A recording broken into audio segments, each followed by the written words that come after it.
The rusted music box. Marla didn't think much of the old rusted music box at first. It sat forgotten on a folding table among chipped mugs and faded paperback novels. The seller, a gaunt woman with sunken eyes, seemed eager to part with it.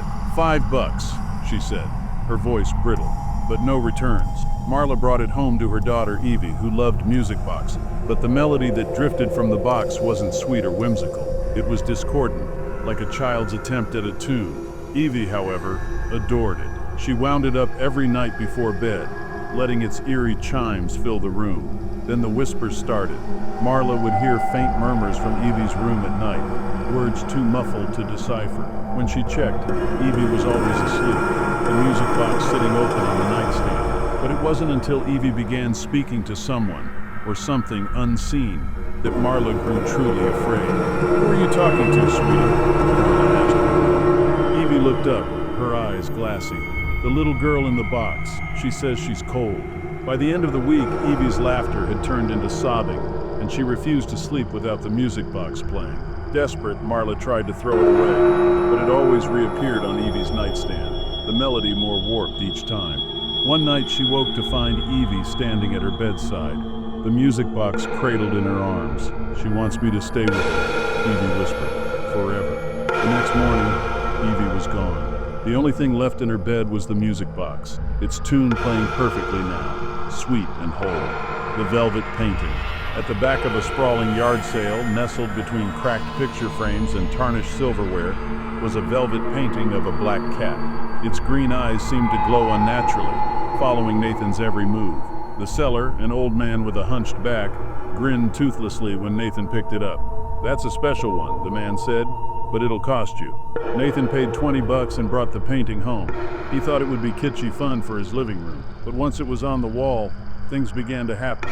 At night, he swore he could hear faint meowing, though he didn't own a cat. Objects, a coffee mug, his keys, would disappear, only to turn up days later in strange places. Then he started dreaming about the cat. In his dreams, it was enormous, its eyes burning with malevolence. It stalked him through shadowy forests and empty streets, its growls reverberating in his skull. When he woke, claw marks marred the walls near the painting, deep grooves that no human could have made. Nathan tried to get rid of it. He dumped it in a dumpster miles from home, but it was back on his wall by morning, the cat's eyes brighter than ever. Desperate, he confronted the old man. "You can't get rid of it," the man said with a shrug. "It's chosen you now." The following night, the cat emerged fully from the painting, its velvet fur rippling like liquid. It didn't meow this time. It purred as it closed in on him. The doll with painted eyes. Emma wasn't even looking for a doll when she stumbled upon it. The porcelain figure sat alone on a table, its painted eyes too lifelike, its tiny mouth twisted into a smirk. The elderly woman running the sale claimed it had belonged to her grandmother. "It's older than it looks," the woman said, her voice trembling. "Be careful with it." Emma bought it on a whim and placed it in her collection. But the doll had a way of shifting positions when she wasn't looking. It started small, its head tilted slightly, its hands repositioned. Then Emma began finding it in completely different rooms. One night she woke to the sound of giggling. She froze, her heart hammering, and turned on the light. The doll sat at the foot of her bed, its painted eyes glistening in the dim glow. She swore its smirk had widened. She locked it in the attic, but the giggling continued. She heard tiny footsteps pacing above her, and once she woke to find its porcelain handprints on the mirror. Each night, the laughter grew louder, more mocking.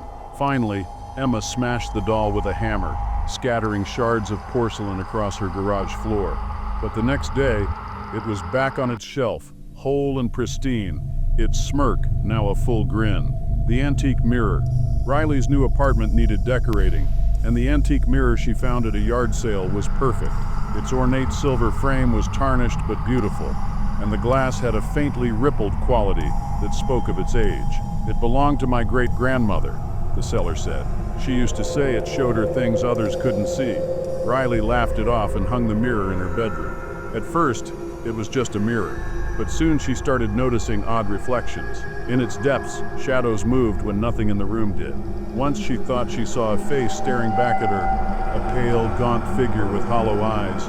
When she turned, there was no one there. The dreams began shortly after. In them, the figure called her name, beckoning her closer to the glass. Each morning she woke more drained, her eyes sunken and her skin pallid. One night the figure reached through the mirror, its hand cold and skeletal. It gripped her wrist, pulling her toward the rippling glass. Riley screamed and yanked free, but the mark of its fingers remained on her skin, dark and bruised. She tried to shatter the mirror, but it wouldn't break. Instead, the reflection laughed, a sound that echoed through her apartment long after she fled. The mirror still hangs there, waiting for its next victim.